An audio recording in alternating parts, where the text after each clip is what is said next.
Hello, this is Pixel Freak, and I'm taking a look at another Humble Bundle game. This one is called Beat Hazard Ultra.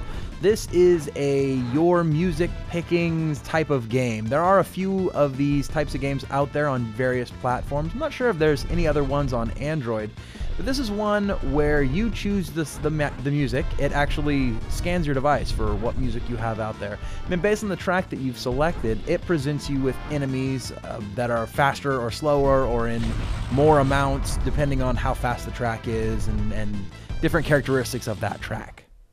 At the main screen, you get 3 different selections for modes to play. You have 2 different quick plays, which those ones just kind of throw you into a game. It's the standard game. And you have your selection of control types. You have a single stick, which allows you to move the game very simplistically with one stick, or you can do a more precise method and do twin sticks. And those ones, with the twin stick, you're shooting with your right hand stick and you're moving with your left hand stick. With the single stick method, it's all encompassed in one. I prefer the twin stick method just because I like to be a little bit more precise. If you'd like a little more control over how you're going to play the game, you want to select the play mode, and that's going to allow you to select your gameplay mode, which we'll cover those here in a second. It's going to allow you to control your track, and it's going to allow you to control which type of controls you would like to use between single and twin.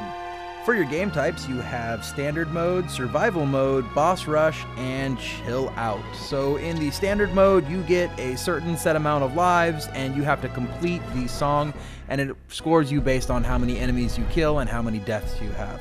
With survival, the game just continues to go, and it goes track to track to track, and you just go and play as long as you can. You get to select the first track, but after that, they just kind of come randomly.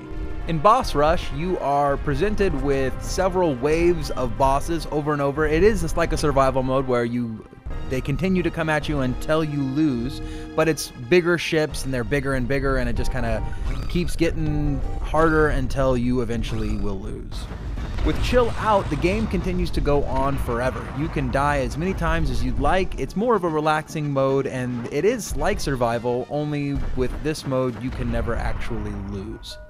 So once you've made your decisions there, you're presented with a track list. You'll have to pick your track, and then after that, you get to pick your difficulty and your intensity. So with difficulty, it just has to do with how many ships are going to be around you and how difficult the game is overall. With intensity, that actually changes how bright and flashy all the graphics are. And this is where your epilepsy warning does come in, because if you set your intensity to ultra, don't take that lightly, because it's ultra. The intensity is crazy. I would say it's so much so that you're probably going to die, because some of the flares and some of the bullets are just so bright and so crazy. It's a straight up epileptic experience. So once you've started the game, you will be shooting all the ships that are coming into the screen based on the profile that the game has created based on the track that you've selected. And all the different ships will drop different things. It'll be money for power-ups later after the game. Volume up, which will make the game actually play the music a little bit louder, but also makes your weapons more powerful. But there's also power-ups, which will make you shoot more bullets.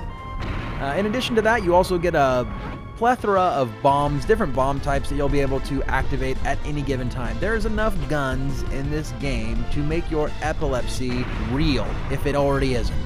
It should also be mentioned that as you play the game, you can actually level up, which allows you to unlock various perks. And then with the money that you've collected from in the game, you can use that to buy those perks and then equip them to your ship to make you better in future rounds through the game. This is actually a pretty cool mechanic. It allows you to kind of diversify, but it gives you something to kind of shoot for. It keeps you playing, and I found that as I was going, I wanted to collect more and more perks, and so it's very effective in its job. Not only that, but the level ups come pretty quickly, and the money also pours in pretty quickly, so you're able to keep it going at a relatively good pace. So overall, I really liked Beat Hazard Ultra. It's a really good piece to the Humble Bundle 5. If you can still pick it up for that, I definitely get it as part of that. The controls are not too bad. The visuals and the performance are stellar. I have not seen a hiccup in this game, and it looks the best of any shooter. Make sure to like this video, subscribe to the channel, and until next time, this has been Pixel Freak.